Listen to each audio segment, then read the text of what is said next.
everyone, and welcome to ETGovernment Smart City Dialogues. I am Arpit Gupta.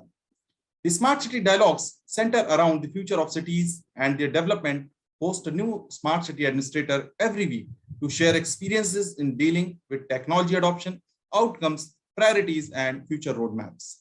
Today, our guest is Mr. Rishav Gupta, Chief Executive Officer, Indore Smart City Development Limited. Indore Smart City is selected in the world's top 36 cities to become a leader for other smart cities by the World Economic Forum. Welcome, Mr. Gupta. Mr. Rishav Gupta is an IAS officer of 2014 batch of Madhya Pradesh cadre. Born and brought up in Haryana, Mr. Gupta did BTech in Electrical Engineering from Indian Institute of Technology, Delhi. He got selected in Indian Forest Services with All India Rank 7 in 2013. In the same year, he cracked the Indian Civil Services examination with All India Rank 37. Prior to his current posting, Mr. Gupta held various administrative positions in Madhya Pradesh and showed his tremendous administrative skills to convert efforts into results. He worked as Assistant Collector Singrauli, SDO Revenue District Dhar, SDO Revenue District Satna, CEO Zilla Panchayat Rajgarh, and CEO Zilla Panchayat Mandsaur. Once again, I welcome you, sir. Let's begin the conversation. Sir, Indore is one of the cities that was selected in the first top 20 smart cities in the first round of a smart city mission undertaken by the Ministry of Housing and Urban Affairs Government of India. Can you please tell about the smart city projects of Indore Smart City that are benefiting the citizens? Okay, so basically, there are diversity of projects that we are dealing with, starting with the heritage conservation of old Indore. We are doing the conservation works in Rajbada, which is the hallmark of Indore. Second, the Gopal Mandir, Gandhi Hall, Chhatris. So many such, Lal Bagh is there. So many such old institutes and old, basically the heritages of Indore are being taken up by Smart City. Secondly, we are dealing with the technological interventions in various fields, mainly in cleanliness. As we shall be talking about later, on sludge hygienation, one of the state-of-the-art projects. On ISWM, the way in which our garbage vans go to daily at one particular time, at one particular route to each and every household and every commercial complex. So all these technological interventions are being taken up. Apart from them, we are doing projects under smart schools. We are doing projects under smart parkings. We are doing projects under smart roads. Now, smart roads is a very typical project in which we are doing all the facilities like UG cabling, underground cabling, like stormwater, sewerage, water pipelines, OFC cable networks. All these things are being done underground just nearby the road. So all these are part of the road making exercise. So all these new kind of things, state-of-the-art technologies are being adopted by Smart City Indore. Right, sir. Sir, when we talk about Indore Smart City, the first thing comes in our mind that Indore is the cleanest city in India for 4 consecutive years. Which are the significant tech initiatives implemented under the Swachh Bharat mission, which keeps Indore City at the forefront? And can you please also talk about the Indore Smart City's flagship project called Sludge Hygienation Plant that you recently said? Okay, so regarding the tech initiatives with respect to Swachh Bharat mission, I think the most important tech initiative is the ISWM. So the technology is based upon geofencing. So at one particular time, we have fixed the route of each garbage van. So now that garbage van cannot either move out of that particular route or rather delay by a fixed period of time.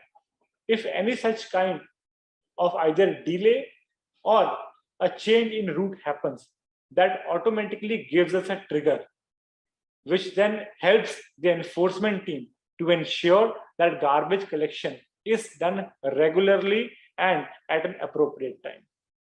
Secondly, the wet waste management plants and the dry waste segregation plants, those are being managed in the state-of-the-art technological facilities. The biomethanation project, which is basically what we are doing, the wet waste that we are generating, we are using the biomethanation plant to convert that wet waste into two components. First, biogas, and second, manure. The biogas produced as a result is dehumidified and compressed and then converted into compressed natural gas, the CNG, which is then used to run our own buses. And the manure is being used in the gardens and parks of Smart City. With respect to waste segregation, more than 17 types of wastes are being segregated in the NEPRA facility. And that not only is helpful in cleaning the city, but it's also providing us revenue, because after the segregation, all such wastes are being sold in the market. So this is a one-of-a-kind initiative in which we are not only cleaning the city, we are not using trenching grounds at all, and rather we are making money out of the waste that we are generating. This is the second component. Now talking about the sludge hygienation project. That is a flagship project of Smart City Indore. So as we know, Indore is a water plus city. When we say water plus, we mean that no sewage of Indore goes into any nala or rivers. All the sewage is tapped in the pipelines, and those pipelines are directly connected to the sewage treatment plants. Now, the output of the sewage treatment plant is twofold. First, a relatively clean water, which then can be drained into the rivers. And second is sludge. Initially, that sludge used to be fed into the trenching grounds. But now we have devised a mechanism in which we can use this sludge also. So what we are planning is to use the radioactive cobalt-60 atoms, which emit gamma radiations. Now those radiations will be used to treat the sludge. The sludge, which is the outcome of the STPs, will be dried, made into a powder form. Then it will be compressed into cake form. And those cakes will basically go into the bunkers in which they shall be exposed to these gamma radiations, which will kill all the harmful bacteria present in the sludge. After the treated sludge comes out, then we shall spray bio-NPK fertilizer mother broth upon the treated sludge. So that treated sludge basically becomes a very good fertilizer. So that fertilizer shall be used not only in parks and gardens of Indore, but that can also be sold to the farmers at a very cheap price. So I think we shall be able to make money out of the sludge soon. I think Indore is rightly called the economic capital of Madhya Pradesh. When you are developing such economic models, you are earning money out of the garbage, out of the sludge. So my next question around another economic model that Indore Smart City has developed. Sir, Indore became India's first city to trade carbon offset in the international market. It has earned 90 million rupees through carbon credits. Indore Smart City has registered 3 projects, a biomethanation plant, a compost plant, and 1.5 megawatt solar plant under the verified carbon standard program of the United Nations Framework Convention on Climate Change. Can you please tell us more about this innovative step and how did it help reduce carbon emission, and what are your future plans around this? So as you rightly said, basically Indore became the first city in whole of Asia to earn carbon credits. The 3 projects that we registered in the first phase, as you rightly mentioned, helped us earn around 69 lakh of rupees, when the price of one carbon credit was hovering around $0.5. In the second phase of the verification, which took place this September itself, using only those 3 projects, we were able to earn 8.5 crores of rupees. That was made possible because the price of one carbon credit has increased from 5.5 US dollar to around 6 US dollars. So by that mechanism, we are earning carbon credits. Now, these three projects were only the part of phase one. Now we are moving ahead. We are going on with the projects of afforestation, biogas plants, STPs, plastic credits, and even our own garden composting plants. So by all this, we are hoping to get good amount of revenue in the coming years. Now, with respect to future, what we are proposing is, since this process is a bit complex, and Indore Smart City took more than 3 years to master this process. Also, there are many hurdles in entering into carbon credits market. For example, even a simple registration of a project under the VCS mechanism, it costs you around 10,000 US dollars. So most of the departments don't even have such kind of budgetary allotments.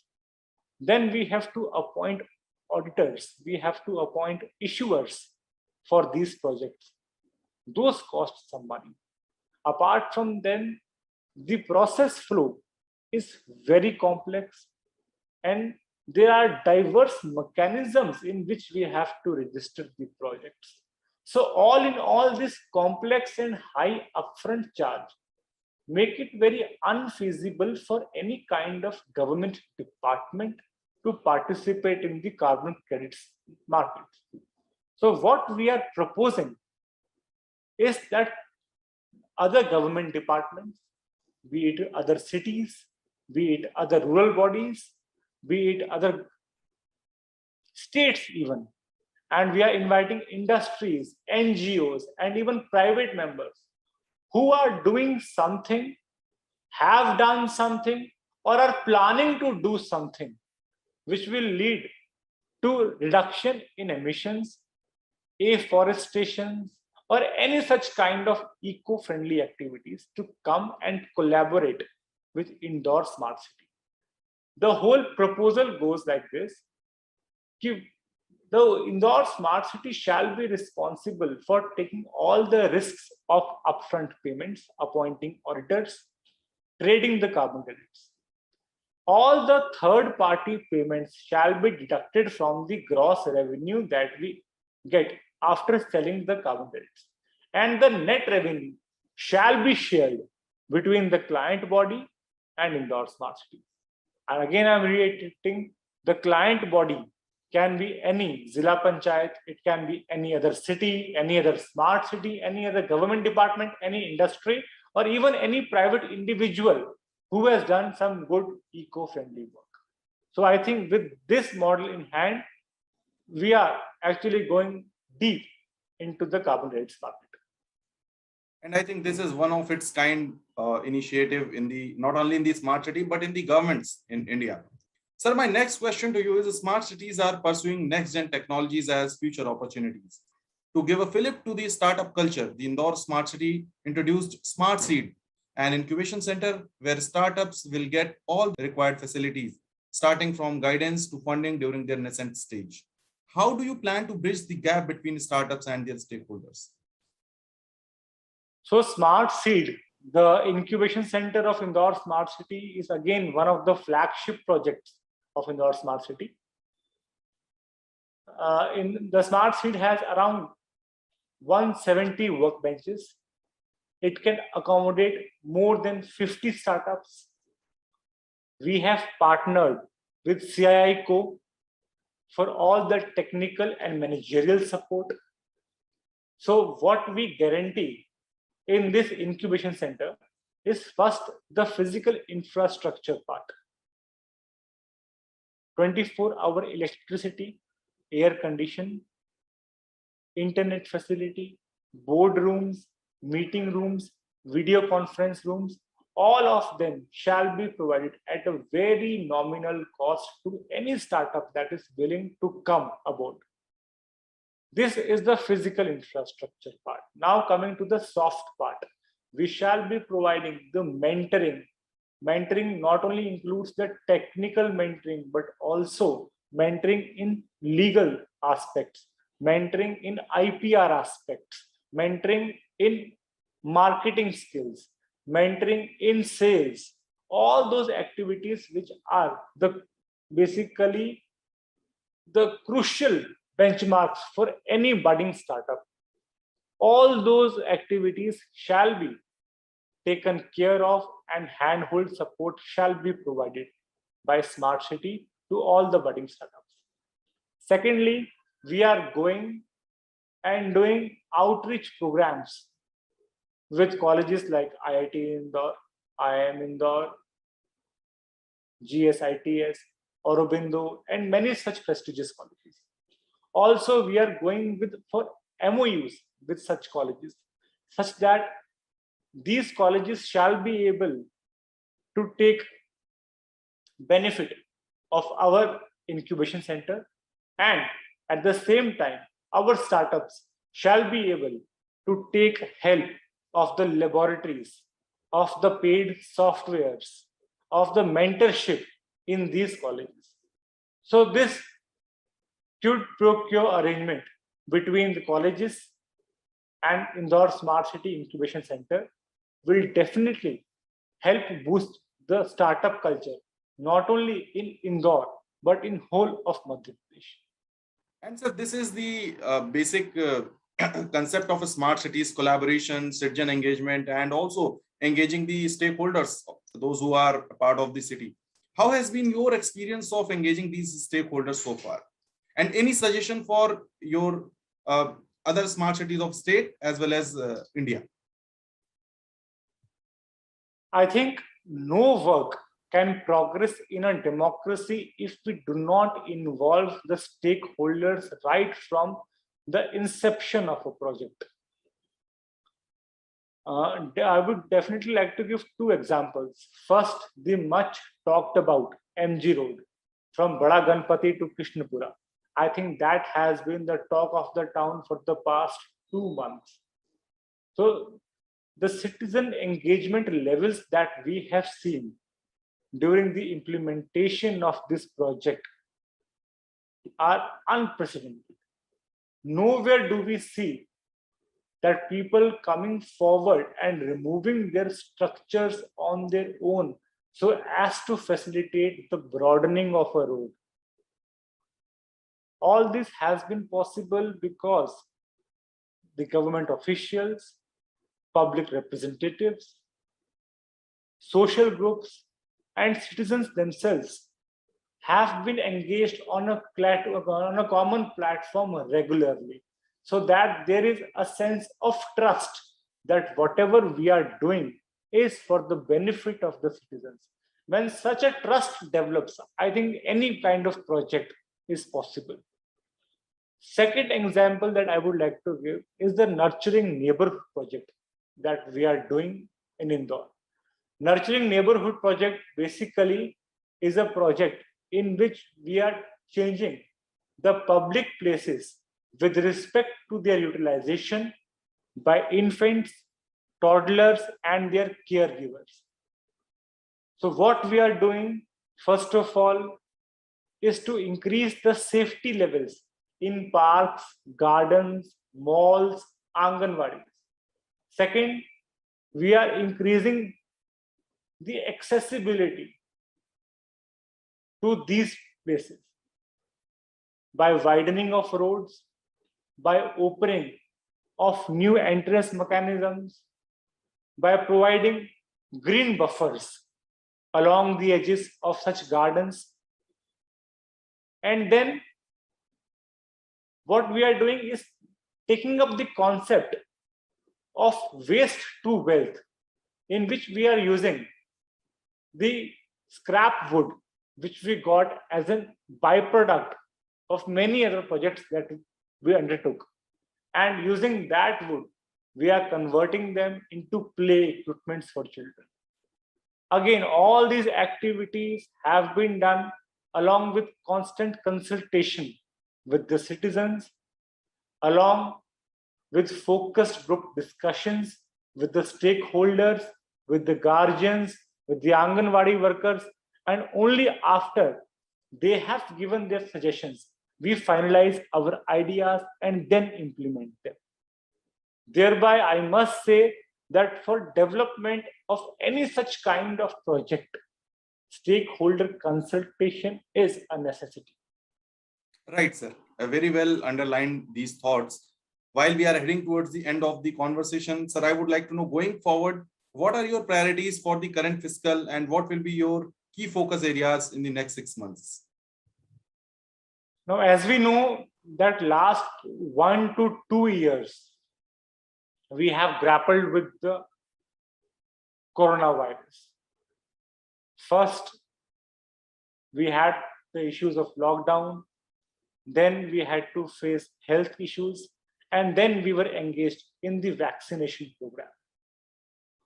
So, all in all, we were engaged in such activities that somewhat the projects of Smart City got derailed a bit.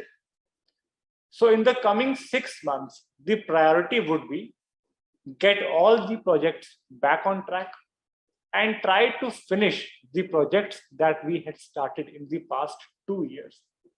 For example, the renovation of Rajbagh, the renovation of Gopal Mandir, completion of MG Road, the flagship sludge hygienation project. All these projects, we hope that we shall be able to conclude them before the end of this financial year, and those shall be our priority. Thank you, Mr. Rishav Gupta.